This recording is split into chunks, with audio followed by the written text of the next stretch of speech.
Hello guys, and welcome to another episode of Taste Experience. My name is Zaid, and today I'm going to teach you a brand new recipe on how to make your regular old chicken taste awesome. So come with me and let's check this out.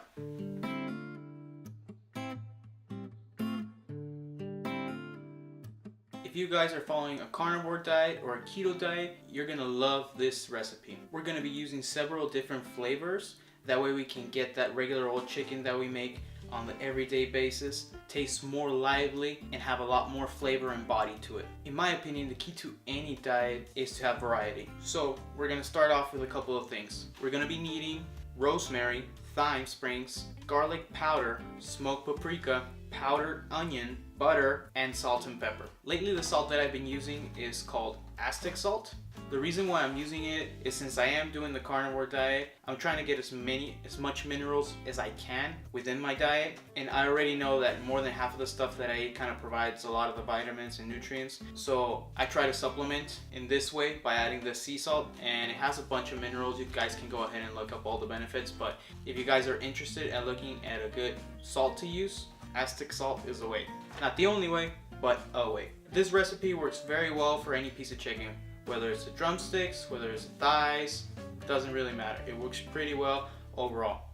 So the first thing that we're gonna do is we're gonna go ahead and just scorch a couple of lines in between that chicken. Whether it is a piece of thigh, whether it's a drumstick, whatever it may be. Then we're gonna go ahead and put all the chicken into a bowl, mix the smoked paprika, the garlic powder, onion powder, and give all the chicken a good toss around that bowl. Then use salt and pepper as much as you wanna use. And again, give that a good toss all around that bowl. Make sure you cover every single piece of chicken completely with this. If you want a more intense flavor for all of this, make sure you leave this to marinate for at least 1 hour, and that's gonna intensify the flavor greatly. The more you leave it to marinate, the better it's gonna taste. After we're done with that, we're gonna go ahead and grab a cast iron pan, preheat it to a medium high heat. We're gonna grab some of our butter and throw it in the pan and start searing a couple of those pieces of chicken. That way it can get some color. As I always say in all my videos, if there is no color, there is no flavor. So we wanna get as much color, as much browning as we want. And trust me, it's also gonna get us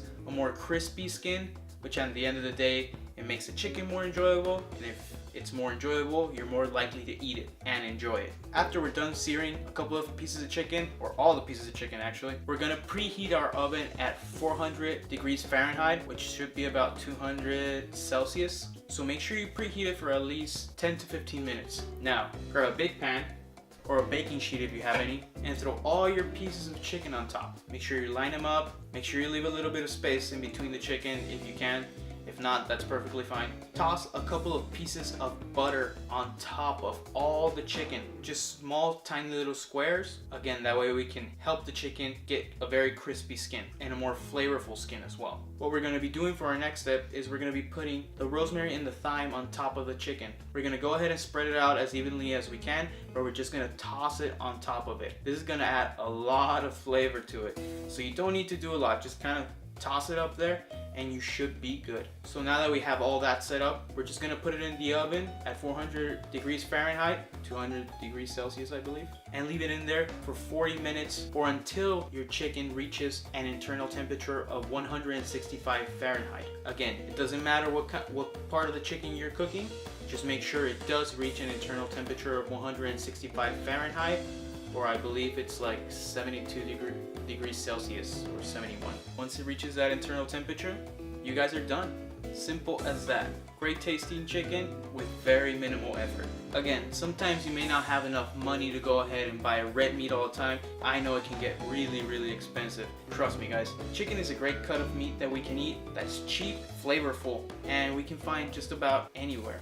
So thanks for joining me on another episode of Taste Experience, guys. Hopefully you guys liked this recipe. If you did, please give it a thumbs up. Leave a comment down there. Let me know what you liked about it, what you didn't like about it, what you guys want to see. If you want to see a specific recipe with a certain cut of meat, do let me know. Just leave it all down there. If you guys haven't subscribed yet, please go ahead and do so. It really helps out the channel. By the way, I read every single one of your guys' comments. As you know, if you left a comment down there, I've probably replied. So make sure you keep on leaving those comments. I do read them, guys. It helps the channel grow, helps me out, and it helps the rest of the community out. But that is it for today, guys. This chicken isn't gonna eat itself. Zaid out. Peace. guys.